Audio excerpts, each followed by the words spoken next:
இலக்கணம் படிச்ச நாங்கள் அந்த அந்த வகையில இப்ப நாங்கள் என்னென்றால் ஒரு எழுத்து மட்டும்தான் மாறுது. ஆனால் நாங்கள் ஏற்கனவே பெண்மை படிச்சு நாங்கள் சிம்பிளா நாங்கள் ஆட் பண்றது கள். அப்ப அந்த கள்ளோட ஒரு எழுத்து பயன்படுத்தி எப்படி ஒரு மரியாதைக்குரிய ஆட்களுக்கு எப்படி எழுதுறது ஒரு வசனத்தை என்று பார்ப்போம். அப்ப மரியாதையிட்ட நாங்கள் அவன் என்று எழுதுறதில்லை, அவன் அவள் என்று எழுதுறதில்லை.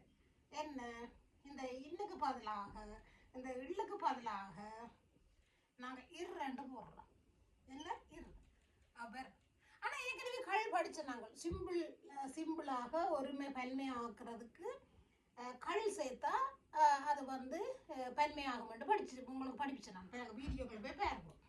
அப்ப இப்ப அவர் என்ன அவர் என்ன அவர்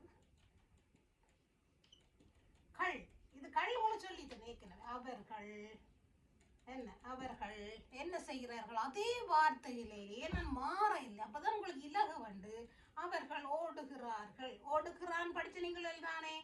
ஓடு படிச்ச நாங்கள், கீனா படிச்ச நாங்கள், ராவண்ணா படிச்ச நாங்கள், அதுல இன்னென்ன படிச்ச நாங்கள், உள்ளும் படிச்ச நாங்கள். அப்ப இது இல்லாமல் ஓடுகிறா இரு போட்டு விட்டோம்.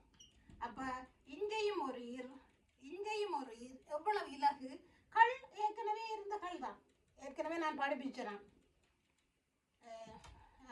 என்ன கள் எப்படி பெண்மை மாறுறதுன்னு சொல்லி ஒரு மேலிருந்து பெண்மை. அதை நீங்கள் பழைய வீடியோக்குள்ள போய் பாருங்க. அப்போ எவ்வளோ ஈஸி அவர்கள். ஆனால் இதில் ஒரு இதே நீங்கள் கவனமாக வச்சுருங்க. ஒரு இரு தான் இங்கே சேர்க்குறோம்.